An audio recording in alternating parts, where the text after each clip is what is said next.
Di malam itu seorang pemuda bernama Gandhi tak menyangka bahwa pada hari itu akan menjadi hari sialnya. Saat itu dia sedang asik bercinta dengan kekasihnya. Namun tiba-tiba sang kekasih panik karena seseorang terdengar akan datang. Ternyata kekasih Gandhi sudah mempunyai suami. Dan parahnya, selama ini Gandhi sudah dibohonginya. Dalam keadaan yang kacau dan panik itu, kekasih Gandhi menyuruh Gandhi segera bersembunyi. Namun tidak ada tempat untuk bersembunyi. Kekasih Gandhi pun menyuruh Gandhi keluar dari jendela. Tapi itu lantai 3. Yang pastinya jika Gandhi keluar dari jendela tersebut, pasti akan mati. Tiba-tiba kekasih Gandhi mendorong Gandhi dan langsung terjun dari lantai 3. Apakah Gandhi akan mati? Gandhi mengira dirinya sudah mati. Namun saat dia membuka matanya, dia sangat terkejut dengan situasinya sekarang. Karena di atasnya sudah ada seorang wanita cantik yang menyapanya. Bagaimana pelayanan semalam? Setelah melihatnya dengan seksama, wanita itu memang sangat mirip dengan kekasihnya yang telah mendorongnya dari lantai 3. Namun yang aneh, pakaian wanita itu nampak seperti pakaian zaman kerajaan. Di saat itulah Gandhi menyadari bahwa wanita di depannya bukanlah kekasihnya dulu. Dan benar saja, wanita itu bukan kekasih Gandhi, melainkan seorang pelayan dari restoran Warbasa yang terkenal di kota Gava, di Kekaisaran Sirna atau negara Sirna. Mendengar itu Gandhi kembali menyadari bahwa dia tidak mati, melainkan dilempar ke zaman dulu atau zaman kuno. Melihat kesenangan duniawi ada di depan matanya, Gandhi mulai tersenyum. Dia berkata dalam hatinya, apakah ini yang namanya di balik kesialan pasti ada keberuntungan yang menanti. Namun di saat dia hendak menikmati kesenangan duniawi yang ada di depan matanya, tiba-tiba beberapa prajurit masuk menghentikan semua rencana fantasi romansa Gandhi. Prajurit tersebut memaksa membawa Gandhi pergi, karena Gandhi hari ini resmi diangkat menjadi Kasim Kekaisaran. Sontak, Gandhi berteriak histeris. Karena apa? Karena seorang Kasim pastinya akan dipotong burungnya.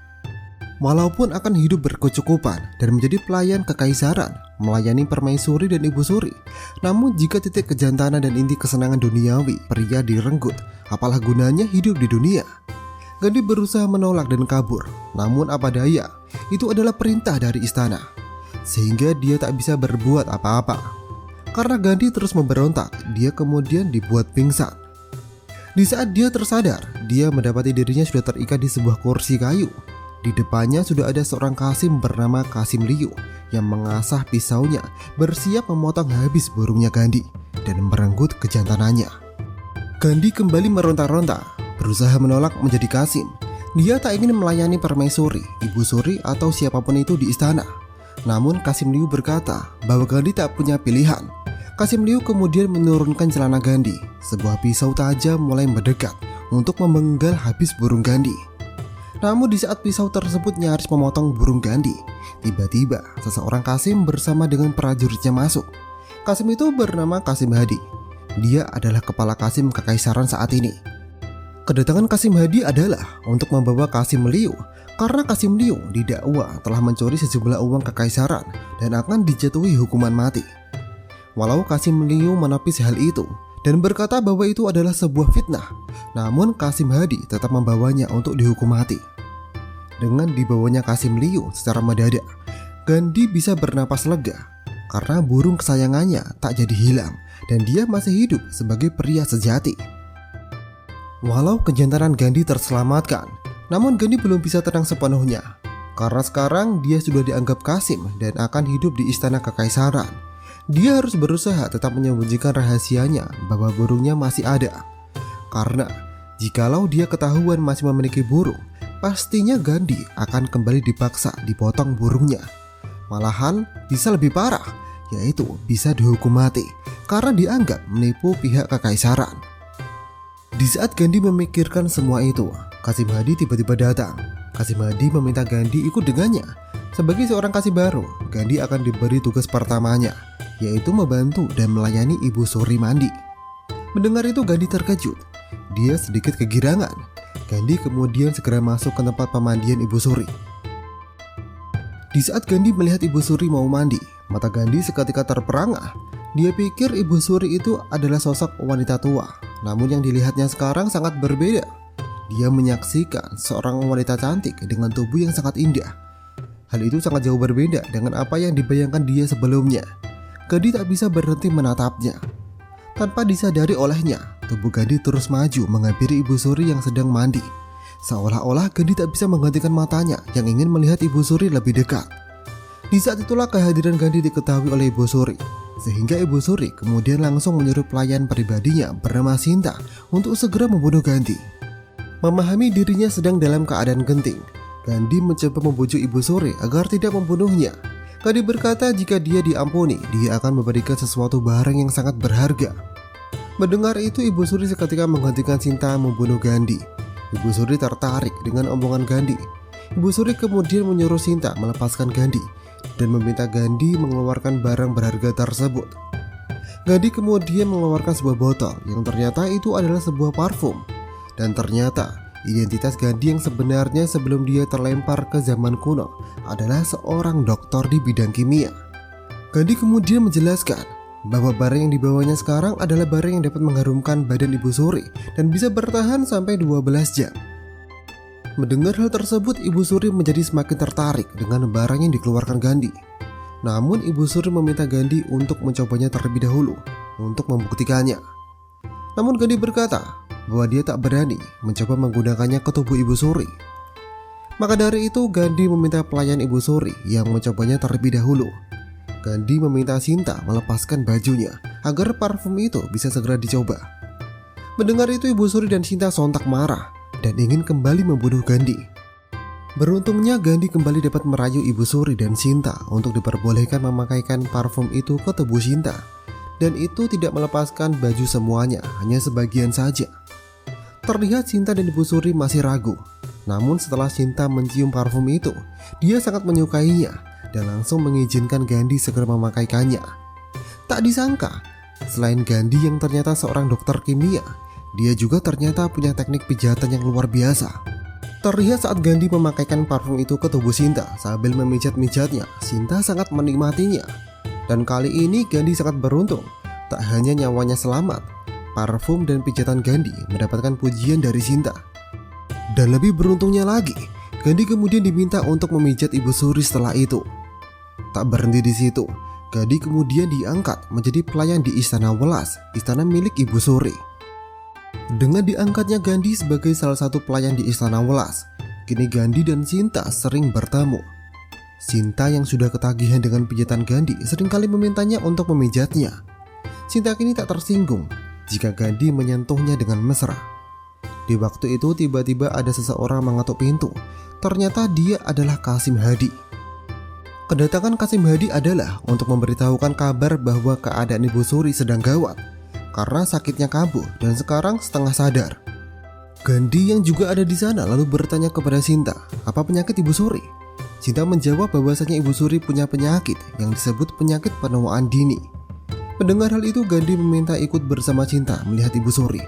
Gandhi lumayan yakin bisa mengobati Ibu Suri dengan keahlian pijatnya yang luar biasa. Sementara itu di kamar Ibu Suri, di sana sudah ada Kaisar, tabib kekaisaran, dan Kasim Hadi. Di sana tabib berkata bahwasanya tidak ada obat yang bisa menyembuhkan Ibu Suri saat ini. Namun di saat semua orang merasa putus asa, Gandhi tiba-tiba muncul memecah keheningan. Dia berkata bahwa dia bisa menyembuhkan Ibu Suri. Sontak, semua orang yang ada di sana menjadi heboh. Kasim Hadi dan tabib kekaisaran langsung menegur Gandhi, menganggap Gandhi berkata sembarangan dan bersikap kurang ajar karena tiba-tiba masuk. Namun Gandhi dengan percaya diri berkata sekali lagi bahwa dia sangat yakin bisa menyembuhkan Ibu Suri. Sang kaisar yang ada di sana akhirnya mulai bicara. Sang kaisar bertanya kenapa Gandhi sangat yakin bisa menyembuhkan Ibu Suri, padahal tabib kerajaan saja tak bisa mengobatinya. Gandhi melihat seksama sang kaisar. Gandhi menemukan ada yang aneh dengan sang kaisar di depannya. Karena sang kaisar terlihat ramping, kulitnya putih mulus seperti wanita. Dan yang membuat Gandhi yakin bahwa sang kaisar adalah wanita yaitu dada sang kaisar terlihat mengembang. Kemudian dengan lantang Gandhi menjawab bahwasanya kemampuannya pasti lebih hebat dari tabib kekaisaran tersebut. Sontak perkataan Gandhi membuat tabib kekaisaran dan Kasim Hadi menjadi emosi.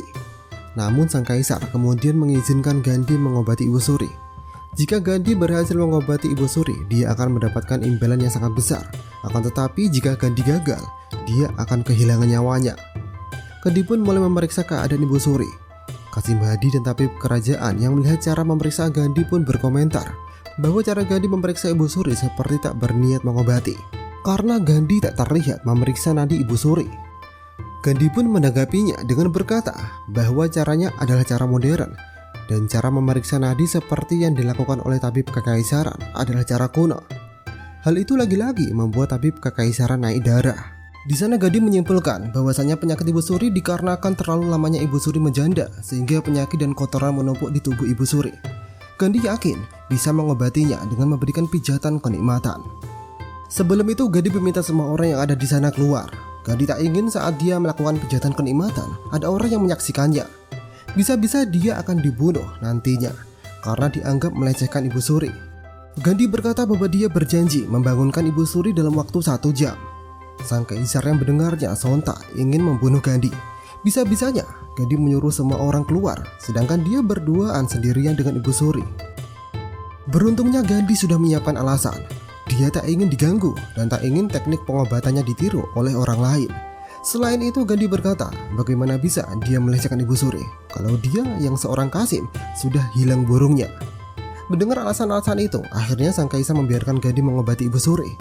Namun Qasim Hadi yang ada di sana masih saja ingin menghentikan Gandhi untuk mengobati Ibu Suri. Dia berkata bahwa jika Gandhi gagal mengobati Ibu Suri, Gandhi akan dihukum mati. Dan sebaliknya jika Gandhi berhasil, Qasim Hadi bersedia mati. Kemudian kaisar menyuruh semuanya keluar.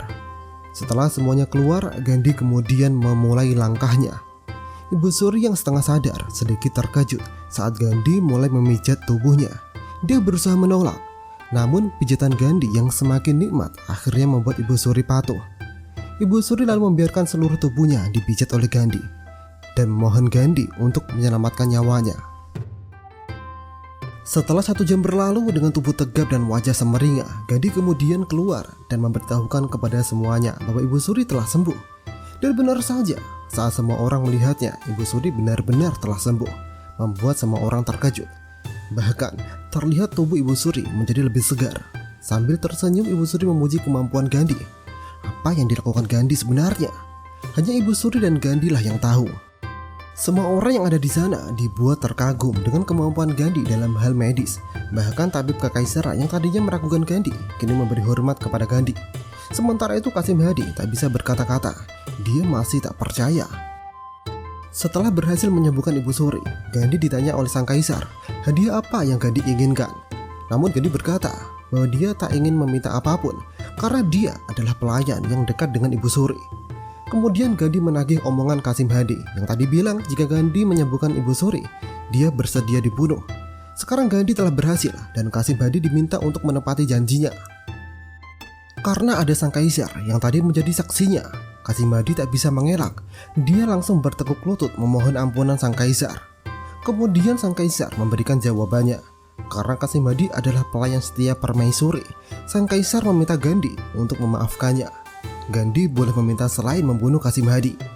Mendengar perkataan kaisar, Gandhi pun meminta Qasim Hadi untuk berlutut kepadanya dan memanggilnya leluhur. Awalnya Qasim Hadi menolak. Dia tak sudi berlutut kepada Gandhi yang seorang Qasim baru.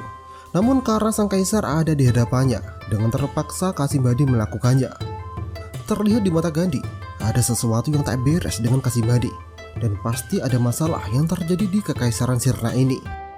Tak lama setelah itu datanglah seorang pelayan wanita. Dengan wajah panik, pelayan itu mengabarkan bahwasanya sang putri tadi jatuh ke air dan sekarang sang putri masih tak sadarkan diri. Mendengar itu semua orang yang ada di sana langsung pergi memeriksa keadaan sang putri. Melihat keberhasilan Gandhi menyembuhkan Ibu Suri, selanjutnya Gandhi diminta untuk menyembuhkan sang tuan putri. Sekarang tidak ada yang bisa menggantikan Gandhi karena Gandhi sudah terbukti punya kemampuan medis yang hebat. Namun mereka dibuat terkejut lagi karena dengan terang-terangan Gandhi langsung menyosor bibir sang tuan putri. Sontak hal itu menimbulkan kecaman dari orang-orang yang ada di sana, terutama Qasim Hadi yang menaruh dendam kepada Gandhi. Qasim Hadi langsung menuduh Gandhi telah memanfaatkan situasi dan melecehkan sang tuan putri. Sang kaisar juga tak diam saja. Dia kemudian bertanya apa yang dilakukan oleh Gandhi. Gandhi pun menjawab bahwa dia sedang menyelamatkan sang putri dengan napas buatan. Sang kaisar pun bertanya lagi, apa itu napas buatan? Gandhi kembali menjawab, itu adalah sebuah proses menyalurkan udara ke tubuh tuan putri melalui mulut. Itu dilakukan untuk menyelamatkan sang putri. Kasimadi yang ada di sana lagi-lagi mencela, menuduh Gandhi berbuat kotor. Kasimadi meminta sang kaisar untuk segera menghukum mati Gandhi. Namun lagi-lagi mereka yang ada di sana tercengang karena Gandhi tak hanya menyosor bibir sang putri, tapi kini malah memegang dada sang putri. Hal itu sontak membuat sang kaisar langsung bertanya, apa yang sedang dilakukan oleh Gandhi sekarang? Gandhi kemudian menjelaskan bahwa dia sedang melakukan RPG, yaitu mencoba memberikan tekanan kepada jantung agar kembali berdetak. Tak hanya itu, Gandhi sekarang mencoba mengeluarkan air dari tubuh sang tuan putri. Lagi-lagi Kasimadi mencoba menghentikan Gandhi dan mengarahkan sebuah pedang kepadanya. Beruntung sang kaisar menghentikan dan meminta Gandhi untuk melanjutkan pengobatannya. Namun saat Gandhi melanjutkan metodenya, sang tuan putri tiba-tiba terbangun dan langsung menampar Gandhi. Beruntung sang kaisar langsung meredam amarah sang putri. Sang kaisar segera menjelaskan bahwa Gandhi bukan sedang melecehkannya, namun sedang menyelamatkan nyawa sang tuan putri. Mendengar itu, sang putri langsung meminta maaf kepada Gandhi dan berterima kasih kepada Gandhi yang telah menyelamatkan nyawanya. Dan yang tak disangka, setelah melihat Gandhi yang tampan, muda, dan mempunyai keterampilan medis yang tinggi, sang putri malah jatuh cinta kepada Gandhi saat itu juga. Setelah keberhasilannya menyelamatkan sang putri dan ibu suri, sang kaisar ingin memberi hadiah kepada Gandhi. Walau Gandhi tak menginginkan apapun, sang kaisar kemudian mengangkat Gandhi sebagai wakil pengawas Kasim di Istana Ulas atau Istana Harem, istana tempat ibu suri dan tuan putri. Sontak hal itu membuat wajah Gandhi semeringah, karena tak hanya mendapatkan kekayaan yang banyak, namun juga nantinya Gandhi akan sering bertemu dengan banyak wanita cantik. Setelah Gandhi menjadi wakil pengawas Kasim di Istana Ulas, sekarang tak hanya dia dapat gampang bertemu dengan ibu suri, dia juga mudah bertemu dengan sang putri. Di saat itu sang putri yang sedang bersama Gandhi bertanya bagaimana Gandhi menyelamatkannya, karena dia tidak diberitahu oleh sang kaisar. Awalnya Gandhi menolak memberitahu, namun karena terus dipaksa oleh sang putri, akhirnya Gandhi memberitahukan, yaitu dengan cara menyentuh bibir dan dada sang putri. Hal itu membuat sang putri langsung terkejut. Namun kali ini berbeda. Sang putri bukan terkejut karena marah, akan tetapi karena itu adalah pertama kalinya dia disentuh oleh seorang pria. Dan tak disangka-sangka, sang putri tak masalah dekat dan disentuh jika itu Gandhi. Keduanya pun saling menatap malu sambil saling melemparkan senyuman. Akan tetapi suasana itu segera pecah karena tiba-tiba datang Kasim Hadi. Di sana Kasim Hadi memberitahukan kepada sang putri bahwasanya Pangeran Denny dari kerajaan Zoma datang. Tujuan kedatangan Pangeran Denny tak lain dan tak bukan adalah untuk melamar sang putri. Awalnya sang putri langsung menolak dan tak mau bertemu dengan Pangeran Denny. Sang putri berkata bahwa dia tak ingin menikah dengan orang yang tak dicintainya. Akan tetapi karena itu adalah permintaan sang permaisuri dan sekarang sang kaisar sudah menunggu, sang putri akhirnya dengan berat hati berkata akan menemui Pangeran Denny. Di sana sang putri berkata kepada Gandhi bahwa alasannya tak mau menerima lamaran Pangeran Denny adalah karena Pangeran Denny adalah sosok yang jahat dan sombong. Mendengar itu, Gandhi kemudian berkata bahwa dia akan membantu sang putri untuk menghentikan Pangeran Denny melamar sang putri. Mendengar itu, sang putri menjadi sangat girang. Sang putri dan Gandhi pun kemudian menghadap ke kaisar dan Pangeran Denny. Sesampainya di sana tanpa basa-basi, Gandhi meminta Pangeran Denny untuk menyerah untuk melamar sang putri karena sang putri tak menyukainya. Sontak hal itu membuat suasana menjadi gaduh. Setelah mendengar bahwa Gandhi adalah Kasim, Pangeran Denny menyuruh Gandhi pergi karena hal pernikahan sang putri tak ada urusannya dengan seorang Kasim rendahan seperti Gandhi. Di sana Pangeran Denny merayu sang putri dengan kekayaan yang melimpah dan menyombongkan dirinya bahwa dirinya adalah seorang sarjana yang berbakat. Jika sang putri menerima lamarannya, pasti akan hidup bahagia. Melihat pangeran busuk tersebut sangat sombong, Gandhi akhirnya tak bisa tinggal diam. Dia dengan tegas menantang Pangeran Denny dalam hal bakat sastra. Sang kaisar yang ada di sana mengingatkan Gandhi, di seluruh kerajaan, Pangeran Denny dalam hal bakat sastra dan puisi memang tak ada tandingannya. Kalau Gandhi seorang ahli medis, sang kaisar sangat ragu bahwa Gandhi bisa menandingi Pangeran Denny dalam hal bakat sastra. Akan tetapi Gandhi tak bergeming sama sekali. Dengan peringatan sang kaisar, Gandhi akan tetap menantang Pangeran Denny untuk bertanding dalam hal bakat sastra. Melihat ada seorang Kasim rendahan yang ingin menantangnya, tak ada pilihan lain selain menerimanya. Selain itu, Pangeran Denny berniat menggunakan kesempatan itu untuk memamerkan bakatnya kepada sang putri, agar sang putri terkesima dengannya. Sebelum pertandingan dimulai, Gandhi berkata, seharusnya kedua pihak saling bertaruh karena ini sebuah pertandingan. Gandhi berkata lagi, jika dia kalah, dia akan memotong tangannya dan menjadi pelayan Pangeran Denny seumur hidup. Akan tetapi, jika Pangeran Denny kalah, dia harus menggantikan melamar sang putri dan jangan lagi menginjakan kaki di kerajaan Sirna. Pangeran Denny pun setuju dengan taruhan itu karena dia sangat yakin dia pasti akan menang dengan sangat mudah. Gandhi dan Pangeran Denny kemudian sepakat untuk bertanding membuat puisi. Terlihat Gandhi tersenyum karena Pangeran Denny akhirnya masuk dalam perangkapnya. Masih hafal betul Gandhi tentang puisi-puisi yang dia hafal dulu, dan jika itu dibacakan oleh Gandhi, pastinya Gandhi akan dengan mudah menang. Pertandingan pun dimulai. Supaya adil, Gandhi meminta sang kaisar untuk memberikan tema puisinya, dan sang kaisar pun memberikan tema yaitu bulan. Setelah sang kaisar memberitahukan temanya, terlihat Pangeran Denny meminta Gandhi untuk membacakan puisinya terlebih dahulu. Namun tak disangka, Gandhi mengambil kesempatan pertama itu. Gandhi berkata puisinya sudah siap. Sontak hal itu membuat Pangeran Denny dan sang kaisar terkejut, karena diketahui untuk membuat puisi yang indah paling cepat dibutuhkan waktu beberapa menit, bahkan bisa sampai berjam-jam dan bahkan berhari-hari.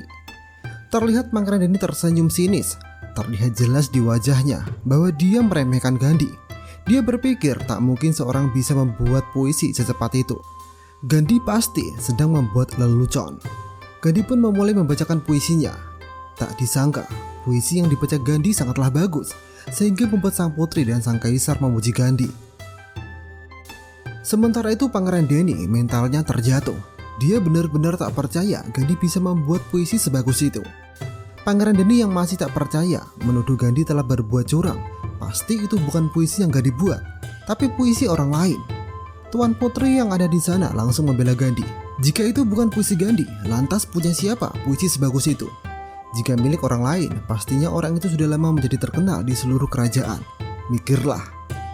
Walau Pangeran Denny tak bisa membuktikan tuduhannya, namun Pangeran Denny masih menuduh bahwa Gandhi berbuat curang dan tak bisa menerima kekalahannya. Pangeran Denny meminta pertandingan sekali lagi. Kali ini dialah yang akan menentukan temanya. Sang putri yang mendengarnya mencoba menghentikan Gandhi, karena itu terlihat sangatlah tidak adil. Namun Gandhi langsung menenangkan sang putri. Gandhi berkata dia pasti akan menang lagi. Gandhi pun berkata kepada Pangeran Denny dia bersedia mengikuti pertandingan lagi. Tapi Gandhi ingat sebuah syarat tambahan. Jika dia kembali menang, Pangeran Denny harus berlutut dan menjilat bekas kaki Gandhi. Dikarenakan sudah terseret emosi dan sangat yakin bahwa Gandhi tak bisa membuat puisi yang sebagus itu lagi, Pangeran Denny pun menerimanya. Kali ini Pangeran Denny memberikan tema impian. Seperti di pertandingan awal, Gandhi langsung membacakan puisinya. Dan secara mengejutkan, Gandhi lagi-lagi berhasil membacakan puisi yang sangat bagus. Akan tetapi bukannya menerima kekalahannya, Pangeran tak tahu diri ini kembali meminta Gandhi untuk membuat puisi lagi. Kali ini temanya adalah negara dan pengabdian. Melihat tingkah Pangeran Denny yang tak punya malu, sang kaisar meminta Pangeran Denny untuk berhenti dan memintanya untuk menerima kekalahan. Lagi-lagi sang putri dan sang kaisar dibuat takjub. Karena bukannya Gandhi gentar atas permintaan Pangeran Denny, Gandhi malah terlihat bersedia meladeni Pangeran Denny untuk membuat puisi lagi.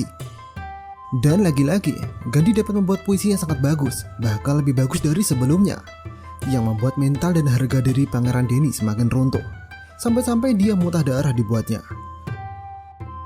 Karena pangeran tak tahu malu ini tidak bisa dihentikan dengan omongan, sang kaisar akhirnya menyuruh prajuritnya untuk menghentikan Pangeran Denny. Dan sang kaisar juga menyuruh prajuritnya untuk memaksa Pangeran Denny menjilat bekas kaki Gandhi seperti yang sudah disepakati sebelumnya. Merasa dirinya terhina, sebelum pergi Pangeran Denny mengumpat dan mengancam bahwa dia akan membuat kerajaan Sirna menjadi hancur karena telah mempermalukannya. Dia mengancam akan segera menyuruh pasukannya untuk menyerang kerajaan Sirna saat dia kembali ke kerajaan Zoma nanti. Setelah berhasil menghentikan dan mengusir Pangeran Denny, sang putri semakin jatuh cinta kepada Gandhi. Bahkan sang putri tak masalah jika Gandhi menikahinya. Kemudian sang kaisar bertanya kepada Gandhi apa yang Gandhi inginkan sebagai hadiah. Apapun itu sang kaisar akan mengabulkannya. Mendengar hal itu tentu saja Gandhi ingin sekali mengatakan bahwa dia ingin menikahi sang putri. Namun hal itu tentunya mustahil dikatakan, karena dia harus tetap menjaga rahasianya bahwa dia masih punya burung. Jika dia meminta menikahi sang putri, pasti rahasianya tentang burungnya masih ada akan terbongkar dan dia pasti akan mati. Dia harus tetap menjaga statusnya sebagai Qasim. Maka dari itu Gandhi kemudian berkata, seorang pria yang tak punya burung seperti dirinya hanya menginginkan jabatan, kekayaan dan kehidupan yang enak. Mendengar hal itu, sang kaisar kemudian memberikan 2 pelayan cantik bernama Rita dan Mirna kepada Gandhi untuk melayaninya. Tak hanya itu, sang kaisar juga memberikan jabatan tinggi kepada Gandhi setelahnya, yaitu sebagai wakil kepala Qasim Kekaisaran. Jabatan itu adalah setingkat di bawah Qasim Hadi yang merupakan kepala Qasim Kekaisaran saat ini. Kali ini Gandhi mendapatkan keuntungan yang lumayan banyak. Walau tak bisa menikahi sang putri, tapi dia mendapatkan 2 wanita cantik yang bisa melayaninya apapun dan juga jabatan yang lumayan tinggi. Melihat keterampilan dan bakat Gandhi yang tinggi, sang kaisar sangat penasaran siapa sebenarnya Gandhi. Dari mana asal-usul Gandhi? Sang kaisar pun menyuruh pengawal setianya untuk menyelidikinya. Namun dari penuturan pengawal setia sang kaisar, Gandhi berasal dari keluarga petani yang miskin, yang pastinya sangat mustahil mempunyai pendidikan yang sangat tinggi, apalagi ilmu medis yang luar biasa. Sehingga pengawal setia sang kaisar mencurigainya sebagai mata-mata negara lain. Sang pengawal setia sang kaisar berkata, lebih baik segera dibunuh saja. Namun sang kaisar menghentikannya. Sang kaisar berkata, akan menyelidikinya sendiri nanti. Dan benar saja, di malam kemudian, saat Gandhi baru saja masuk ke kamarnya, dia langsung diserang oleh seseorang tak dikenal. Seseorang itu berpakaian serba hitam dan tak menampilkan wajahnya. Gandhi berusaha lari dan menghindari serangan dari orang misterius itu. Sampai kemudian Gandhi tak sengaja menyentuh dada orang misterius tersebut. Dari sensasi lembut, besar dan empuk yang dirasakan, Gandhi langsung menyadari bahwa orang yang menyerangnya adalah seorang wanita. Terlihat orang misterius itu marah ketika Gandhi menyentuh dadanya dan berkata akan membunuh Gandhi. Dan dari suara wanita itulah Gandhi kembali menyadari bahwa orang yang menyerangnya adalah sang kaisar. Beruntungnya saat itu Sinta segera datang membantu Gandhi, sehingga nyawa Gandhi terselamatkan. Setelah itu Gandhi berkata, karena masalah tersebut Gandhi meminta agar Sinta menginap di kamarnya. Gandhi khawatir penyerang tersebut kembali lagi. Sinta pun setuju atas permintaan Gandhi untuk menjaga Gandhi malam ini. Kemudian Gandhi bertanya kepada Sinta, apa hubungan sebenarnya di antara Ibu Suri, sang kaisar dan sang putri. Gandhi sangat penasaran karena penampilan mereka hampir sama, seperti mempunyai umur yang tak jauh beda. Kemudian Sinta menjelaskan bahwasanya Ibu Suri bukanlah ibu kandung sang kaisar dan sang putri bukanlah anak dari sang kaisar, melainkan adik dari sang kaisar. Mendengar itu akhirnya Gandhi paham dan semuanya menjadi masuk akal. Kemudian Sinta berbalik bertanya, bagaimana Gandhi menyembuhkan Ibu Suri? Sinta selama ini sangat penasaran. Dia sudah mencoba bertanya kepada Ibu Suri dan Ibu Suri tak mau memberitahukannya. Gandhi langsung memeluk Sinta dengan erat sambil berkata bahwa dia akan memberitahukannya. Di saat itulah sesuatu yang keras menyentuh Sinta dan sontak itu membuat Sinta sangat terkejut. Ternyata burung Gandhi sudah berdiri dan tak sengaja menyentuh Sinta. Sinta ingin segera bertanya, apakah Gandhi masih mempunyai burung? Gandhi terlihat sangat panik. Apakah dia akan ketahuan? Gandhi kemudian mengeluarkan giok yang berbentuk lonjong dan berkata bahwa giok itu selalu dia simpan di saku celananya, sehingga rahasia sebagai Qasim palsu tetap terjaga. Beruntungnya Gandhi segera mengelak dan memberi alasannya masuk akal. Jika saja dia ketahuan saat itu, entah bagaimana nasibnya, mungkin dia akan mati di tangan Sinta. Setelah kecurigaan Sinta teratasi, Gandhi melanjutkan aksinya mengajari Sinta tentang pelajaran cinta dan kerinduan. Sementara itu di tempat lain, sang kaisar yang selesai dari kamar Gandhi langsung ditanya oleh pengawal setianya, apakah Gandhi bisa keterampilan bela diri? Sang kaisar menjawab, Gandhi tidak bisa sama sekali. Namun sang kaisar berkata ingin membunuh Gandhi dengan tangannya sendiri. Hal itu membuat sang pengawal setia sang kaisar keheranan. Apa yang dilakukan oleh Gandhi pada sang kaisar sampai membuat sang kaisar emosi seperti itu. Setelah itu keesokan harinya terjadi masalah yang cukup gawat. Di tempat pertemuan kekaisaran, Wakil Menteri Keuangan melaporkan bahwa Menteri Keuangan telah melakukan korupsi dana gaji pejabat daerah sebesar 500.000 tel, dan sekarang Menteri Keuangan sudah meninggal karena bunuh diri. Dengan dikorupsinya dana gaji pejabat daerah, dikhawatirkan para pejabat daerah akan mengamuk dan melakukan pemberontakan.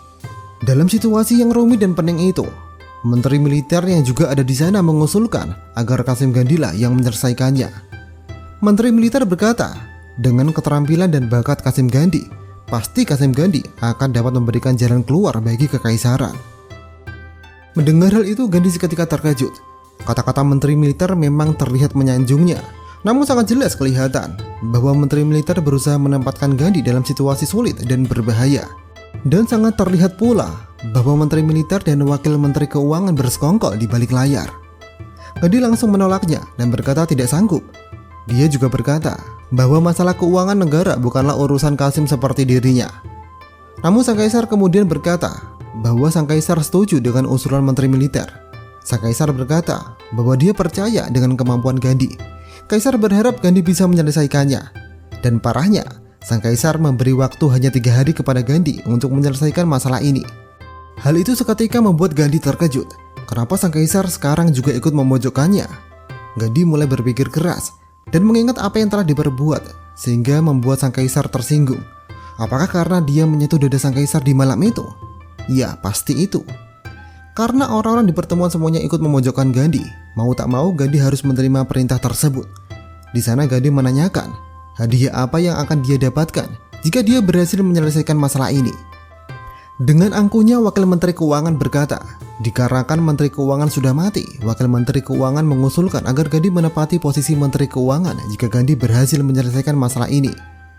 Wakil menteri keuangan berkata seperti itu karena dia sangat yakin bahwa Gandhi akan gagal, dan karena sangat mustahil bagi seorang bisa mengumpulkan 500.000 tel dalam 3 hari saja. Usulan itu pun kemudian disetujui oleh sang kaisar. Bahkan sang kaisar menambahkan hadiah kepada Gandhi. Jika Gandhi berhasil, tak hanya dia menepati posisi menteri keuangan, Gandhi juga akan menjadi kepala Kasim Kekaisaran, jabatan yang kini dipegang oleh Kasim Hadi. Namun Gandhi tak bisa bersenang hati dulu, karena jika Gandhi gagal, Gandhi harus dihukum mati. Dari pembicaraan antara menteri militer dan wakil menteri keuangan, kemudian terungkap bahwasanya kematian menteri keuangan adalah ulah mereka berdua. Wakil menteri keuangan merasa sangat yakin Gandhi akan gagal, dan dialah yang akan menjadi menteri keuangan selanjutnya. Mendengar itu, Gandhi bertekad akan membuktikan kepada mereka berdua bahwa dirinya pasti berhasil dan memberikan kejutan besar. Gandhi kemudian pergi menemui Sinta dan menanyakan tentang apa asosiasi bisnis terbesar di kekaisaran. Sinta pun menjawab bahwa yang terbesar di kekaisaran sekarang adalah toko Geryon. Ternyata Gandhi berencana untuk melobi toko Geryon agar membantunya menjual parfum. Gandhi akan memasok parfum sebanyak-banyaknya dan menjanjikan keuntungan yang adil. Dan benar saja, rencana Gandhi itu berhasil. Besoknya, hanya dalam sehari dia dapat mengumpulkan 300.000 tel. Hal ini membuat Sinta dan sang putri juga ikut senang, karena tinggal sedikit lagi Gandhi bisa mengumpulkan 500.000 tel dan menyelesaikan masalah keuangan kekaisaran. Namun di saat Gandhi, Sinta dan Tuat Putih bergembira atas penyampaian Gandhi hari itu, tiba-tiba pelayan Gandhi, Rita dan Mirna memberitahukan bahwasanya ada toko baru yang juga menjual parfum dengan harga yang lebih murah, sehingga parfum Gandhi tidak terjual lagi setelahnya. Setelah diselidiki oleh Sinta, ternyata itu adalah ulah orang dari toko Geryon. Ternyata orang dari toko Geryon telah menjual resep parfum dari Gandhi ke wakil menteri keuangan. Dan dengan uang yang lebih banyak, wakil menteri keuangan membuat parfum yang sama dengan parfum Gandhi dengan jumlah yang lebih banyak dan lebih murah. Sinta yang cemas Gandhi akan sulit menyelesaikan misinya, kemudian menyuruh Gandhi untuk kabur. Bahkan Sinta rela memberikan semua uang simpanannya agar Gandhi bisa pergi jauh dan bertahan hidup di luar sana. Namun Gandhi segera menenangkan Sinta, apalagi melihat Sinta yang baik dan tulus kepadanya. Gandhi berkata bahwa dia tidak akan mudah dikalahkan. Gandhi kemudian bertanya kepada Sinta, selain toko Geryon, apakah ada toko lain yang lumayan besar di kekaisaran? Sinta kemudian menjawab, ada satu toko, yaitu toko Tigor. Dulu toko Tigor adalah toko yang besar, saingan toko Geryon. Namun toko Geryon menghancurkannya dengan cara yang sangat licik, sehingga kini toko Tigor tidak sebesar dulu. Ternyata rencana Gandhi selanjutnya adalah Gandhi akan membuat kerjasama dengan toko Tigor. Dan kali ini tidak hanya menjual parfum saja. Dengan keterampilan kimianya, Gandhi berniat menjual berbagai macam wangi-wangian dan obat-obatan seperti parfum ruangan dan wangian pengusir serangga. Dan lagi-lagi usaha Gandhi ini berjalan dengan sukses. Gandhi dapat mengumpulkan keuntungan yang sangat besar. Bahkan tak hanya bisa mengumpulkan 500.000 tel. Di hadapan kaisar, Gandhi berkata sudah melebihkan 300.000 tel ke kas negara. Melihat keberhasilan Gandhi menyelesaikan masalah keuangan kekaisaran, membuat wakil menteri keuangan sangat kesal. Tak hanya melihat Gandhi akan mendapatkan jabatan menjadi menteri keuangan, wakil menteri keuangan juga sangat kesal karena dia merugi banyak karena parfum di gudangnya yang menumpuk belum bisa terjual. Ternyata tak hanya wakil menteri keuangan yang merasa kesal, sang kaisar pun juga merasa sedikit kesal. Karena awalnya sang kaisar ingin Gandhi gagal dan dia dihukum mati. Namun malah sekarang Gandhi mendapatkan jabatan yang tinggi. Ternyata sang kaisar masih marah tentang Gandhi yang menyentuh dadanya tempo hari. Walaupun begitu, sebagai seorang kaisar, dia harus bersikap adil. Sehingga kemudian sang kaisar mengangkat secara resmi Gandhi menjadi menteri keuangan dan kepala Kasim kekaisaran. Menyadari bahwa sang kaisar masih merasa kesal terhadapnya, Gandhi mencoba menggoda sang kaisar, berharap hati sang kaisar itu luluh terhadapnya. Namun sang kaisar tak seperti wanita lainnya yang gampang dirayu oleh Gandhi. Sang kaisar masih benci terhadap Gandhi. Melihat itu, bukannya Gandhi takut, dia malah semakin bersemangat untuk menggoda sang kaisar. Gandhi bertekad membuat sang kaisar jatuh hati ke pelukannya. Di saat itulah pengawal setia sang kaisar tiba-tiba masuk. Dia melaporkan sesuatu yang gawat terjadi, yaitu toko Grion dikabarkan telah memonopoli semua minyak yang ada di dalam kekaisaran. Hal itu membuat rakyat susah mendapatkan minyak dan membuat banyak rakyat sengsara. Mendengar itu, Gandhi berkata bahwa dia bersedia kembali membantu menyelesaikan masalah tersebut. Pada mulanya sang kaisar meragukan Gandhi akan bisa menyelesaikan masalah kali ini. Namun setelah Gandhi meyakinkan sang kaisar, dan karena pengawal setia sang kaisar yang mendukung keputusan Gandhi, akhirnya kaisar membiarkan Gandhi untuk menyelesaikan masalah ini. Bahkan sang kaisar berjanji akan memberikan hadiah apapun jika Gandhi bisa menyelesaikan masalah ini. Di saat itu Gandhi mengatakan permintaan yang membuat sang kaisar dan sang pengawal setia sang kaisar terkejut. Karena Gandhi tak ingin barang apapun, akan tetapi yang Gandhi inginkan adalah sang kaisar sendiri. Sadar bahwa rahasianya sebagai seorang wanita sudah diketahui oleh Gandhi, sang kaisar seketika beranjak dari singgasananya dan ingin membunuh Gandhi. Namun sang kaisar berhenti, karena bagaimanapun Gandhi adalah orang yang berjasa bagi negara. Dan orang seberbakat Gandhi terlalu sayang untuk dibunuh. Selain itu, di sana Gandhi berkata bahwa dia sudah memberitahukan rahasia sang kaisar kepada pembantunya dan berpesan jika Gandhi mati terbunuh, pembantunya pasti akan membocorkan rahasia tersebut ke semua orang. Karena itulah sang kaisar semakin tak berani membunuh Gandhi. Padahal itu hanya akal-akalan Gandhi saja. Dan tentang Gandhi yang telah memberitahukan rahasia sang kaisar kepada orang lain, itu juga kebohongan semata untuk membuat sang kaisar tunduk kepadanya. Gandhi berniat menggunakan situasi itu untuk membuat sang kaisar benar-benar jatuh ke pelukannya. Karena sang kaisar masih sulit luluh, Gandhi memutuskan untuk menundukkan sang kaisar pelan-pelan. Gandhi berkata, jika dia berhasil menyelesaikan masalah ini, Gandhi meminta sang kaisar untuk menciumnya. Karena tak bisa menghindar lagi dan demi keselamatan rakyatnya, dengan berat hati sang kaisar kemudian menerima permintaan Gandhi tersebut. Setelah keduanya sepakat, Gandhi kemudian langsung pergi memulai langkah pertamanya. Gandhi kemudian menemui kedua pelayannya, Rita dan Mirna. Di sana Gandhi menanyakan, apa minyak yang biasanya digunakan Rita dan Mirna dan kebanyakan warga kekaisaran. Rita dan Mirna menjawab, mereka hanya menggunakan minyak babi dalam kehidupan sehari-hari. Dan saat Gandhi menanyakan, kenapa tak menggunakan minyak lain seperti minyak zaitun atau minyak nabati lainnya, Rita dan Mirna malah mengatakan tak mengetahui minyak sejenis itu. Mengetahui hal itu, Gandhi mendapatkan ide yang cemerlang. Jalan keluar dari masalah ini adalah dia harus menghasilkan minyak nabati untuk mengatasi ketergantungan dan monopoli minyak babi. Gandhi kemudian langsung menemui Sinta untuk bertanya di mana lokasi yang banyak tumbuhan bunga lobaknya. Gandhi memutuskan untuk menciptakan minyak nabati dari ekstrak bunga lobak. Walaupun terdengar mustahil menciptakan minyak dari bunga lobak, namun Sinta langsung percaya jika yang berbicara itu adalah Gandhi. Sepertinya itu Sinta sama Gandhi. Di sana Sinta menjelaskan, lokasi yang banyak tumbuh bunga lobaknya adalah pinggiran kota Jinan, di bawah Gunung Alpon. Tapi sayangnya itu adalah tanah milik wakil menteri keuangan. Setelah mendapatkan informasi itu, Gandhi kemudian menemui wakil menteri keuangan. Di sana Gandhi berpura-pura bersikap tunduk dan patuh kepada wakil menteri keuangan. Gandhi juga berpura-pura meminta maaf telah berani melawan wakil menteri keuangan. Sebagai ucapan permintaan maaf, Gandhi memberikan resep parfum ruangan dan pengusir serangga, dan meminta Wakil Menteri Keuangan untuk bersedia menukarkannya dengan tanah pinggiran kota Jinan dekat Gunung Alpon yang menjadi daerah milik Wakil Menteri Keuangan. Karena merasa resep parfum itu lebih menguntungkan daripada sebidang tanah yang penuh semak belukarnya, akhirnya Wakil Menteri Keuangan dengan senang hati bersedia melakukan pertukaran itu. Rencana Gandhi ini berjalan sukses. Setelah beberapa hari, Gandhi bisa menghasilkan beribu-ribu liter minyak nabati dan menghasilkan banyak uang. Gandhi tak hanya mengedarkan di dalam negeri, namun juga mengedarkannya ke negeri tetangga. Gandhi tak hanya berhasil menyelesaikan masalah monopoli minyak oleh toko Grion, namun juga berhasil mengisi kas kekaisaran dengan jumlah yang besar. Melihat keberhasilan Gandhi yang luar biasa, sang kaisar sangat gembira. Sang kaisar menjadi sangat kagum dengan Gandhi. Hal itu perlahan-lahan merubah perasaan sang kaisar yang awalnya dingin dan benci kepada Gandhi, kini mulai tertarik dengan Gandhi. Di saat itulah kemudian Wakil Menteri Keuangan datang. Dia datang dengan marah-marah kepada Gandhi. Melihat kesuksesan Gandhi yang merubah tanah hutan belantara menjadi pundi-pundi uang yang banyak, Wakil Menteri Keuangan merasa tak rela. Dia ingin meminta kembali tanahnya yang sudah diberikan kepada Gandhi. Sontak Gandhi menolak, dan pastinya hal itu tidak bisa dilakukan. Kaisar yang juga ada di sana juga membela Gandhi.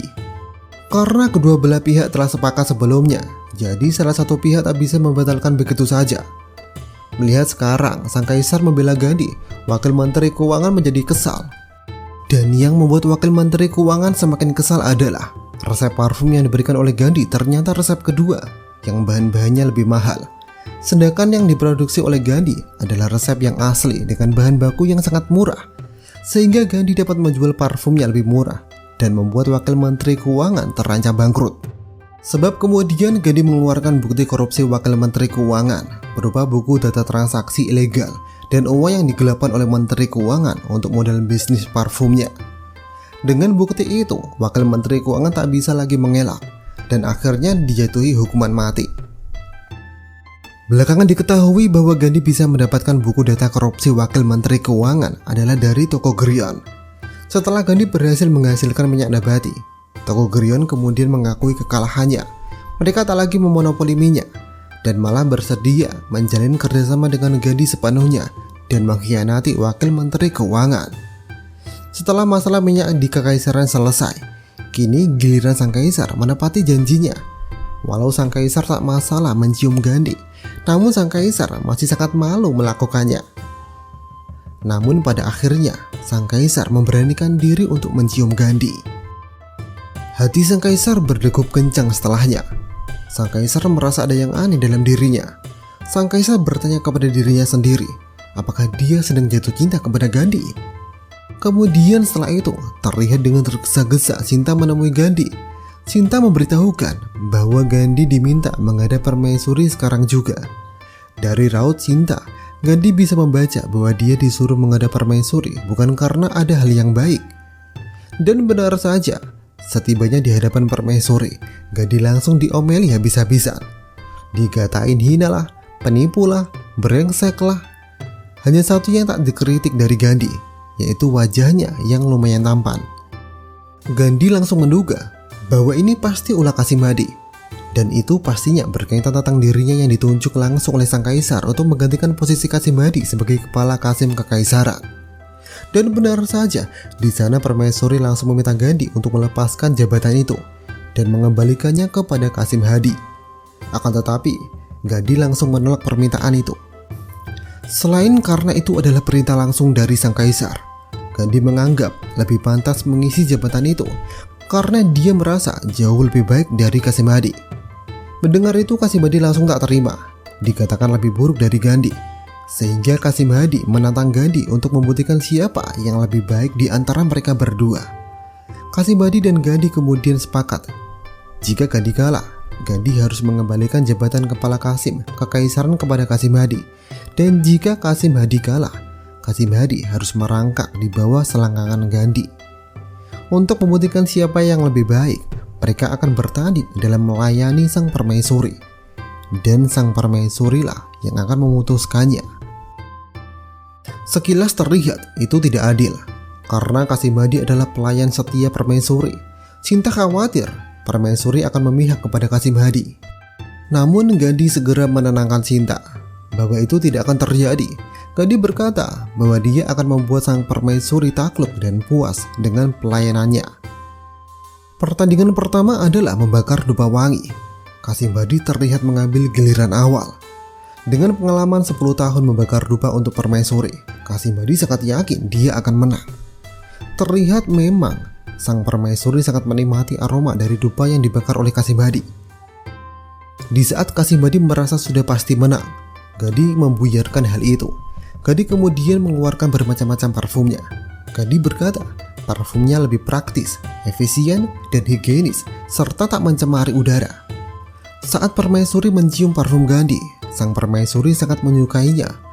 Sang permaisuri tak menyangka ada barang seharum itu. Di luar dugaan, sang permaisuri adalah sosok yang adil, sehingga sang permaisuri menyatakan Gandhilah yang menang dalam pertandingan pertama ini. Walau terlihat masih tak terima, Kasimbadi tak berani membantah sang permaisuri, sehingga pertandingan langsung berlanjut ke babak kedua. Di babak kedua kali ini adalah bertanding memegang kipas. Barang siapa yang mengipasnya lebih enak, dialah yang akan menang. Yang pertama mengambil giliran lagi-lagi adalah Kasimbadi. Dengan pengalamannya bertahun-tahun, dia menunjukkan bagaimana memberi kesejukan yang baik dan benar. Tidak pelan dan tidak terlalu cepat. Terlihat sang permaisuri sangat cocok dengan cara Kasimbadi memegang kipasnya. Dan lagi-lagi, saat Kasimbadi merasa di atas kertas dan pasti menang, namun Gandhi kembali memberi kejutan yang tak disangka oleh semua orang yang ada di sana. Gandhi mengeluarkan sebuah guci yang ternyata isinya adalah kristal-kristal es. Es tersebut Gandhi sendiri yang membuatnya. Gandhi berkata bahwa es tersebut lebih dingin dan lebih segar daripada kipas yang dipegang oleh Kasimbadi. Sang permaisuri tampak sangat senang saat memegang kristal-kristal es tersebut, karena kristal-kristal es tersebut merupakan barang yang sangat langka di kekaisaran. Pada akhirnya babak kedua, sang permaisuri kembali lagi menyatakan Gandhilah pemenangnya. Dengan hasil 2-0, sang permaisuri mengatakan tak perlu ada pertandingan lagi. Gandhi sudah membuktikan bahwa dirinya memang lebih baik dari Kasimbadi. Walau sang permaisuri sudah berkata begitu, tapi Kasimbadi masih saja tak terima. Dia ingin pertandingan satu lagi. Kasimbadi meminta pertandingan kali ini adalah memijat permaisuri. Mendengarnya, Gandhi seketika tersenyum. Soal pijat memijat, Gandhi tak ada tandingannya di dunia ini. Pastilah tamat riwayat Kasimbadi. Sebenarnya sang permaisuri mulai kesal dengan tingkah Kasimbadi saat ini. Namun karena Gandhi berkata bersedia melanjutkannya, sang permaisuri menuruti perkataan Gandhi. Namun sang permaisuri berkata, jika Kasimbadi tetap kalah, sang permaisuri menyuruh Kasimbadi untuk angkat kaki dari istana permaisuri. Walau konsekuensi dari sang permaisuri sangat berat, namun demi martabatnya, Kasimbadi akhirnya menerimanya. Kemudian pertengahan babak ketiga pun dimulai. Kali ini yang mengambil giliran pertama adalah Gandhi. Namun Gandhi meminta semua orang selain dirinya dan sang permaisuri keluar. Sontak hal itu membuat Kasimbadi dan sang permaisuri terperangah. Beruntungnya sebelum sang permaisuri marah, Sinta segera menjelaskan bahwa teknik pijatan Gandhi adalah rahasia dan tak boleh ada yang melihatnya. Mendengar penjelasan dari Sinta, sang permaisuri kemudian menuruti perkataan Gandhi dan menyuruh semua orang untuk keluar. Gandhi pun kemudian memulai gerakannya. Gandhi langsung mengangkat rok sang permaisuri yang sontak membuat sang permaisuri sangat terkejut. Namun Gandhi segera menjelaskan bahwa itu adalah teknik pijatan bawah, pijatan yang melonggarkan otot-otot kaki sang permaisuri agar nantinya ringan untuk berjalan. Mendengar hal itu, sang permaisuri membiarkan Gandhi melanjutkannya. Dari cara pijatnya memang tidak ada yang salah, tapi terlihat jelas di wajah Gandhi bahwa dia mengambil kesempatan dalam kesempitan. Karena terlihat tangan Gandhi semakin naik ke atas, dari memijat kaki sang permaisuri sampai memijat paha sang permaisuri. Tapi anehnya sang permaisuri tidak marah, namun malah menikmatinya. Bahkan memuji Gandhi dengan mengatakan bahwa pijatan Gandhi sungguh luar biasa. Di saat itu kaki sang permaisuri tak sengaja menyentuh burung Gandhi. Dan gawatnya, burung Gandhi sejak tadi sudah berdiri saat memulai pijatan sang permaisuri. Sang permaisuri pun seketika terkejut dan mencurigai bahwa Gandhi adalah Kasim palsu. Dalam suasana panik itu, Gandhi berusaha mengelak bahwa yang disentuh oleh sang permaisuri tadi bukanlah burung Gandhi, melainkan ototnya. Namun sang permaisuri tidak percaya begitu saja pada Gandhi. Dia masih bertanya dalam hatinya, apakah mungkin otot bisa berbentuk dan sekeras itu? Beruntungnya sebelum sang permaisuri semakin curiga, Gandhi lalu berdiri dan berkata akan membuka celananya agar sang permaisuri tahu langsung apakah dia kasih palsu atau bukan. Sontak hal itu membuat sang permaisuri tak mau lagi menanyakan dan mempermasalahkan hal itu lagi. Sementara itu Kasimadi yang sejak tadi menunggu di luar tak sabar lagi menunggu. Dia sangat penasaran apa yang dilakukan oleh Gandhi sampai memijat sang permaisuri begitu lama. Dia pun kemudian memaksa masuk, yang membuat sang permaisuri marah besar. Kemudian sang permaisuri mengatakan bahwa pemenang babak ketiga ini adalah Gandhi. Pijatan Gandhi luar biasa, tidak ada yang menandinginya di seluruh kekaisaran. Sehingga sang permaisuri meminta Kasimadi menepati janjinya, merangkak di selangkangan Gandhi dan angkat kaki dari istana permaisuri. Terlihat Kasimadi masih tak terima dan berusaha meminta belas kasihan. Namun keputusan sang permaisuri adalah bulat, sehingga mau tak mau Kasimadi kemudian merangkak di bawah selangkangan Gandhi dan terusir dari istana. Setelah kekalahannya dan penghinaan yang diterimanya, terlihat Kasimadi kemudian menemui menteri militer. Di sana menteri militer memberikan saran bahwa jika Kasimadi ingin membalas dendam, Kasimadi harus membunuh Kaisar dan Gandhi, karena merekalah yang membuat Kasimadi jatuh seperti ini. Saran dari menteri militer sepertinya akan dilakukan oleh Kasimadi. Besoknya, di saat tidak ada para pengawal, Kasimadi diam-diam menemui sang kaisar dan langsung menyekapnya. Setelah itu Kasimadi menemui Gandhi. Di sana Kasimadi berkata bahwa Gandhi sedang dicari oleh sang kaisar. Gandhi disuruh mengobati sang kaisar sekarang juga, karena sang kaisar sedang sakit sekarang. Mendengar itu Gandhi akan pergi dengan Kasimadi. Sebelum itu Gandhi meminta waktu sebentar untuk menyiapkan obatnya. Lalu Gandhi segera pergi bersama Kasimadi. Kasimadi kemudian membawa ke sebuah ruangan yang sangat dingin, yang ternyata itu adalah gudang untuk menyimpan es. Dan tiba-tiba dengan cepat Kasimadi menyerang Gandhi dari belakang. Kasimadi terlihat menggunakan sebuah tali untuk menjerat leher Gandhi, sehingga Gandhi jatuh saat itu juga. Setelah merasa puas sudah membunuh Gandhi, Kasimadi kemudian menemui sang kaisar yang ternyata juga berada di tempat itu juga. Di hadapan kaisar, Kasimadi mengatakan bahwa dia sudah membunuh Gandhi, sehingga takkan ada yang menolong sang kaisar saat ini. Dan nasib sang kaisar akan mati sama seperti Gandhi. Mendengar itu sang kaisar langsung menangis dan sangat marah. Sang kaisar berjanji akan membunuh Kasimadi dan membalas dendam kematian Gandhi. Di saat Kasimadi ingin langsung menghabisi nyawa sang kaisar, secara mengejutkan Gandhi bangkit dan sudah berdiri di belakang Kasimadi. Gandhi kemudian membuat Kasimadi tumbang. Gandhi menggunakan sebuah bubuk beracun untuk melumpuhkan Kasimadi. Ternyata Gandhi sudah tahu rencana Kasimadi yang akan mencelakai dirinya dan sang kaisar. Sehingga di saat Kasimadi ingin membawanya pergi, Gandhi meminta waktu untuk mempersiapkan bubuk racun tersebut. Setelah menumbangkan Kasimadi dan membuka ikatan sang kaisar, Gandhi menemukan sebuah surat di tubuh Kasimadi. Dalam surat tersebut menjelaskan bahwa Kasimadi sebenarnya adalah mata-mata kerajaan Zoma. Kemudian dikarenakan tempat tersebut sangat dingin, sang kaisar dan Gandhi ingin segera keluar dari sana. Namun pintu keluar terkunci sehingga mereka tak bisa keluar. Gandhi dan sang kaisar berusaha berteriak meminta pertolongan, namun tidak ada yang datang. Dengan hawa dingin yang semakin menusuk ke daging, sang kaisar merasa tak kuat lagi. Melihat itu Gandhi dengan sigap menyelimuti tubuh sang kaisar dan berusaha menghangatkan tubuh sang kaisar. Bahkan Gandhi rela melepas bajunya demi menghangatkan sang kaisar. Namun itu bukan solusi yang tepat dari masalah yang dihadapi Gandhi dan sang kaisar saat ini. Lambat laun pasti mereka tak akan kuat bertahan. Kemudian sang kaisar yang berpikir bahwa dia akan mati kedinginan, kemudian memberitahukan rahasianya kepada Gandhi. Seumur hidup sang kaisar tak pernah dekat dengan seorang pria, karena sang kaisar punya tubuh yang berenergi negatif. Sehingga saat dia dekat dengan seorang pria, pasti dia akan menarik semua energi positifnya dan membuat pria tersebut akan mati. Kemudian sang kaisar memberanikan dirinya untuk berkata bahwa dia telah jatuh cinta kepada Gandhi. Jikapun dia nanti mati, dia tidak akan menyesal karena telah mengatakan cintanya kepada orang yang disukainya. Mendengar itu Gandhi menjawab bahwa jika sang kaisar bersamanya, dia tak akan mati. Malahan Gandhi berkata akan menyelamatkan nyawa sang kaisar dan membawa sang kaisar keluar dari tempat ini. Di situasi yang semakin kritis itu, Gandhi ingat bahwa di sakunya ada bubuk logam alkali, dan jika itu dituangkan kepada es dan hawa yang sangat dingin bisa menimbulkan ledakan.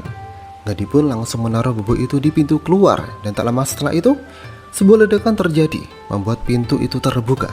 Alhasil Gandhi dan sang kaisar kini bisa keluar dan selamat. Setelah beberapa hari berlalu, akhirnya sang kaisar pun bangun. Namun dia sangat terkejut karena bajunya sudah terganti. Di saat sang kaisar bertanya siapa yang menggantinya, Gandhi yang ada di sana tanpa ragu sedikit pun menjawab bahwa dialah yang mengganti baju sang kaisar. Tak hanya mengganti baju sang kaisar, Gandhi juga berkata bahwa telah meraba semua sudut tubuh sang kaisar. Sontak hal itu membuat sang kaisar kesal. Sang kaisar lalu bertanya kepada pengawal setianya untuk memastikannya. Di sana pengawal setia sang kaisar memberi jawaban yang seolah tak menyangkal pertanyaan Gandhi, sehingga membuat wajah sang kaisar memerah. Namun pengawal setia sang kaisar menjelaskan bahwa itu adalah untuk menyelamatkan nyawa sang kaisar. Mendengar hal itu, sang kaisar tak lagi mempermasalahkannya. Malahan sang kaisar berterima kasih kepada Gandhi. Lagian sudah terlanjur. Sang kaisar sambil menahan malunya berkata dalam hatinya, jika yang meraba dan melihat tubuhnya adalah Gandhi, dia tidak masalah. Setelah itu Gandhi menjelaskan temuannya bahwa selain Kasimadi yang menjadi pengkhianat dan mata-mata kerajaan Zoma, pengkhianat lainnya adalah menteri militer. Hal itu dibuktikan dengan surat yang ditemukan di ruangan menteri militer, mempunyai jenis kertas dan tulisan yang sama dengan surat yang ditemukan di mayat Kasimadi. Di sana sang kaisar tak terkejut sama sekali, karena memang sang kaisar sudah lama mencurigai menteri militer adalah sang pengkhianat. Namun sang kaisar tak bisa berbuat banyak, mengingat menteri militer adalah membawahi banyak pasukan kekaisaran. Hal itu membuat sang kaisar tak berani bertindak gegabah. Hanya satu orang yang ditakuti menteri militer sekarang, yaitu jenderal pelindung kekaisaran, karena pengaruh militernya sebanding dengan menteri militer. Namun sang jenderal masih menjalankan tugas negara dan belum kembali ke kekaisaran. Mendengar itu Gandhi mengatakan bahwa dia akan membantu orang yang dicintainya. Hal itu membuat sang kaisar sangat bahagia. Dia akan mempercayakan masalah ini kepada Gandhi. Besok harinya dengan titah dari sang kaisar atas prestasi Gandhi selama ini, Gandhi diberi tanggung jawab atas Departemen Senjata. Hal itu membuat menteri militer merasa terusik karena selama ini Departemen Senjata ada di bawah kendalinya. Terlihat menteri militer kemudian datang menemui Gandhi. Di sana dia langsung berkata, jabatan yang diberikan sang kaisar hanya seperti cangkang kosong karena kepala Departemen Senjata tak akan menuruti perintah Gandhi. Dan benar saja, saat Gandhi memerintahkan kepala Departemen Senjata untuk mengambilkan daftar senjata, dia tak mau melakukannya. Menteri militer yang ada di sana tampak puas melihatnya. Namun Gandhi berkata tidak akan menyerah begitu saja. Dia akan membuktikan bahwa dia bisa merebut orang menteri militer. Gandhi kemudian mengeluarkan sebuah kertas dan menggambar sesuatu. Ternyata yang digambar Gandhi adalah sebuah rancangan mesin penembak anak panah. Kepala Departemen Senjata dan menteri militer yang melihatnya lalu menanyakan apa yang sedang digambar Gandhi. Gandhi menjawab itu adalah mesin penembak anak panah. Mendengar itu menteri militer seketika tertawa karena senjata seperti itu sudah ada di Departemen Senjata. Menteri militer juga menertawakan usaha Gandhi yang mau merebut orangnya dengan gambar bodoh seperti itu. Gandhi kemudian menjelaskan kepada kepala Departemen Senjata, anak panah biasa yang sudah ada di Departemen Senjata hanya bisa menembakkan anak panah sejauh 300 kaki. Tapi mesin panahnya bisa menembakkan anak panah sejauh 700 kaki. Perkataan Gandhi itu membuat menteri militer dan kepala Departemen Senjata seketika tercengang. Mereka meragukan ucapan Gandhi barusan. Gandhi pun meminta kepala departemen membuktikan sendiri. Gambar Gandhi kemudian dibawa kepala Departemen Senjata ke gudang pembuatan senjata untuk diuji. Setelah beberapa jam kemudian, kepala Departemen Senjata kembali dengan wajah yang sangat antusias. Kepala Departemen Senjata sekarang, dia percaya dengan Gandhi. Senjata yang dirancang Gandhi sangat sempurna dan luar biasa. Tak hanya bisa menembakkan anak panah lebih jauh, tapi juga bisa menghancurkan tembok kota. Hal itu membuat kepala Departemen Senjata sangat kagum dengan Gandhi dan kini sangat menghormati Gandhi. Bahkan, kepala Departemen Senjata berkata bersedia menjadi murid Gandhi dan menuruti apapun perintah Gandhi sekarang. Melihat orangnya berhasil direbut di depan matanya, Menteri Militer menjadi sangat kesal dan ingin langsung pergi dari sana. Namun, sebelum pergi, Menteri Militer berkata kepada Gandhi, walau Gandhi merebut Departemen Senjata dengan kekuasaan militer milik sang menteri, Gandhi belumlah tandingannya. 3 hari kemudian, Jenderal Pelindung Kekaisaran akhirnya kembali. Di sana sang kaisar memberi hadiah sebidang tanah dan emas atas keberhasilan dan prestasi sang jenderal selama menjalankan tugas menjaga perbatasan. Akan tetapi sang jenderal menolak hadiah tersebut karena dia tak mengharapkan imbalan. Yang dia inginkan hanyalah sang kaisar sering mengunjungi dan melindungi sang permaisuri selaku anaknya. Ternyata Jenderal Pelindung Kekaisaran adalah ayah dari sang permaisuri. Dan ada satu hal lagi yang harus dia sampaikan. Sesampainya dia tiba di kota kekaisaran, dia mendengar ada seorang kasim bernama Gandhi yang membuat kekacauan di istana, mencelakai para pejabat istana, dan menghasut sang kaisar, putri, dan ibu suri.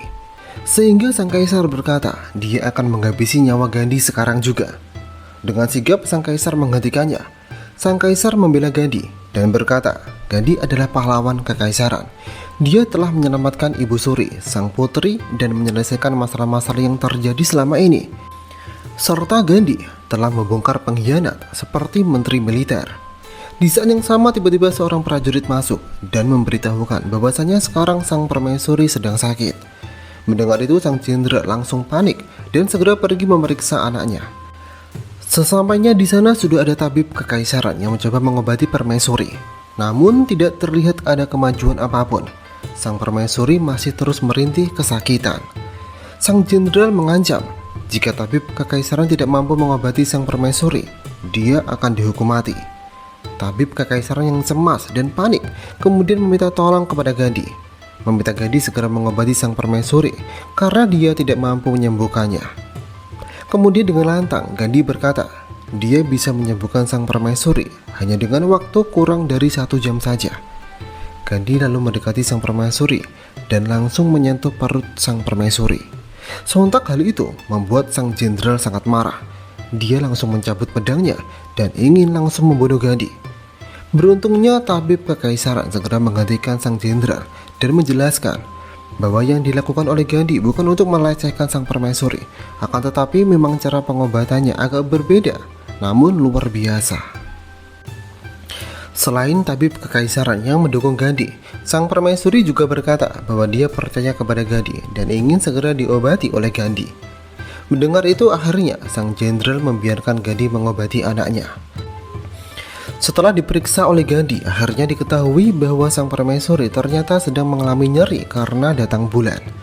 Gandhi lalu mengeluarkan pil yang mengandung zat ibuprofen dan meminta sang permaisuri segera meminumnya.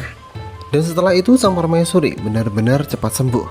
Sang permaisuri sangat memuji keterampilan Gandhi. Melihat anaknya kini telah sehat dan riang kembali, sang jenderal kemudian meminta maaf kepada Gandhi karena telah berprasangka buruk dan meragukan keterampilannya. Gandhi tak mempermasalahkan hal itu. Sekarang yang Gandhi inginkan, sang jenderal mau bekerja sama dengannya untuk memberantas sang pengkhianat dan mata-mata yang ada di kekaisaran. Gandhi juga kemudian menjelaskan bahwa akar permasalahan permusuhan sang permaisuri dan ibu suri adalah karena hasutan Kasimbadi yang ingin mengadu domba di antara keduanya. Gandhi berkata ibu suri tak ada niatan sama sekali memusuhi sang permaisuri. Setelah mendengar hal itu, sang jenderal akhirnya meminta maaf kepada Gandhi dan berjanji membuat Gandhi dan sang kaisar melawan menteri militer. Setelah itu Gandhi segera menemui sang kaisar dan memberitahukan kabar baik tersebut. Sang jenderal akhirnya bersedia membantu melawan menteri militer. Akan tetapi saat kaisar ditemui oleh Gandhi, terlihat sang kaisar sangat gelisah. Ternyata alasannya adalah karena sekarang dikabarkan pasukan kerajaan Zuma sedang menuju perbatasan dan siap melakukan perang. Gandhi awalnya berpikir itu bukanlah masalah besar, karena dengan pasukan kekaisaran sirna, sekarang pasukan kerajaan Zuma pasti dengan mudah diatasi. Namun kemudian sang kaisar berkata, masalahnya adalah di menteri militer. Menteri militer yang merupakan mata-mata kerajaan Zoma telah menguasai hampir semua prajurit kekaisaran. Menteri militer pastinya akan menggunakan pasukannya untuk menyerang kekaisaran. Kini yang tersisa hanya 3.000 prajurit di dalam ibu kota yang siap berperang. Jumlah tersebut sangatlah mustahil untuk membendung serangan musuh yang jumlahnya 200.000. Sang kaisar yang sangat frustasi memutuskan akan mengirim surat kepada kerajaan Zoma. Sang kaisar memilih menyerah daripada kekaisaran hancur dan rakyat menderita. Namun Gandhi segera menghentikannya. Gandhi berkata dia punya rencana. Besoknya Gandhi memberikan buku strategi perang yang dibuatnya kepada sang jenderal. Saat sang jenderal membacanya, dia langsung takjub. Strategi yang ditulis oleh Gandhi sangat luar biasa, bahkan jauh lebih baik dari catatan strategi perang yang ada di kekaisaran. Namun, sang jenderal masih tak yakin strategi itu dapat membantu memenangkan perang. Karena walau dengan strategi yang luar biasa, mengalahkan pasukan 200.000 dengan hanya pasukan 3.000 itu masih sangat mustahil. Gandhi kemudian meminta kepala Departemen Senjata mengeluarkan sesuatu.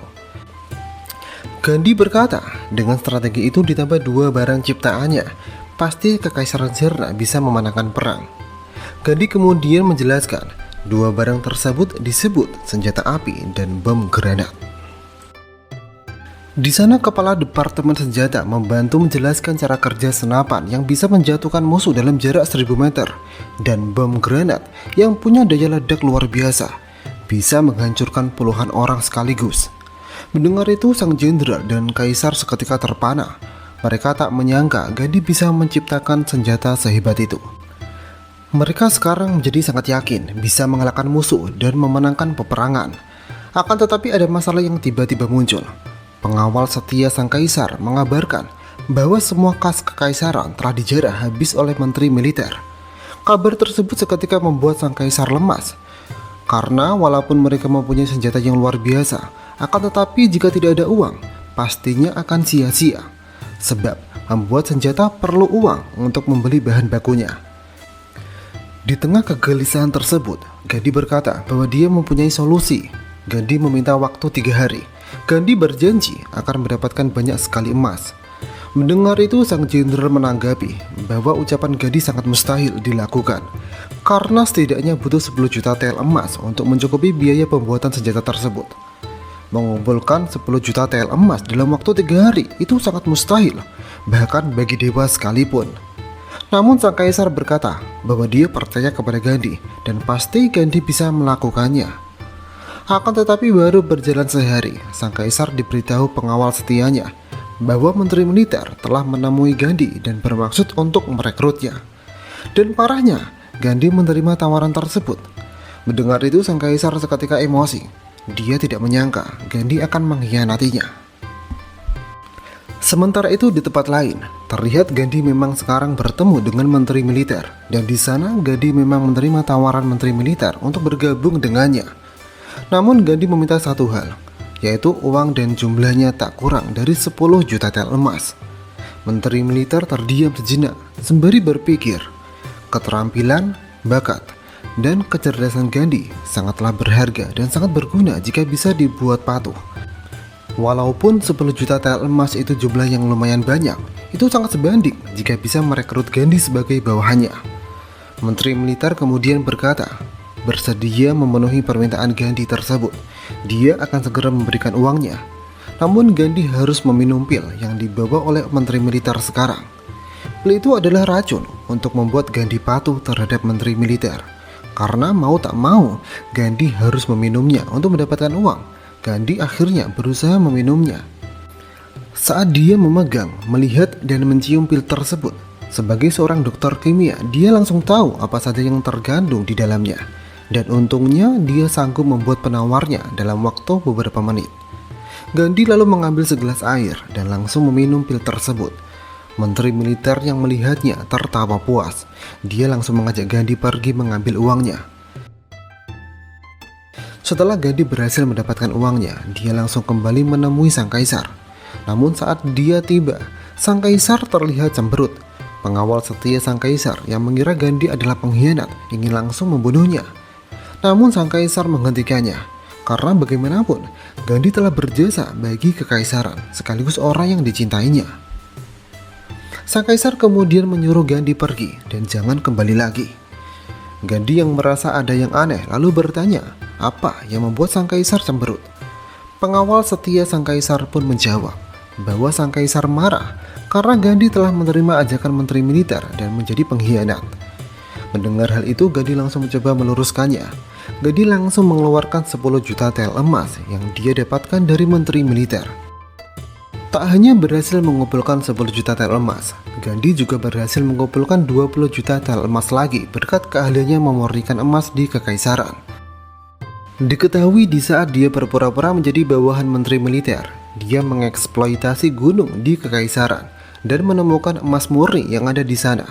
Tak hanya itu, Gandhi juga berhasil mencuri peta pertahanan kerajaan Zoma yang membuat persentase kemenangan semakin meningkat. Penjelasan Gandhi tersebut seketika membuat sang kaisar dan pengawalnya terpana. Mereka tak bisa berkata-kata lagi dengan kemampuan Gandhi yang di luar nalar. Setelah mendengar penjelasan Gandhi, sang kaisar kembali ceria. Sang kaisar merasa lega, Gandhi ternyata tidak mengkhianatinya. Malahan Gandhi telah melakukan pekerjaan yang luar biasa, membuat sang kaisar semakin cinta kepada Gandhi. Kini sang kaisar tak sungkan lagi menunjukkan rasa cintanya kepada Gandhi, walaupun di depan pengawalnya. Di sana pengawal setia sang kaisar berkata kepada Gandhi, demi rasa cintanya kepada Gandhi, sang kaisar berusaha keras mencari ramuan agar burung Gandhi bisa berdiri lagi. Hal itu membuat Gandhi sangat senang. Ternyata sekarang sang kaisar sepenuhnya tunduk kepadanya.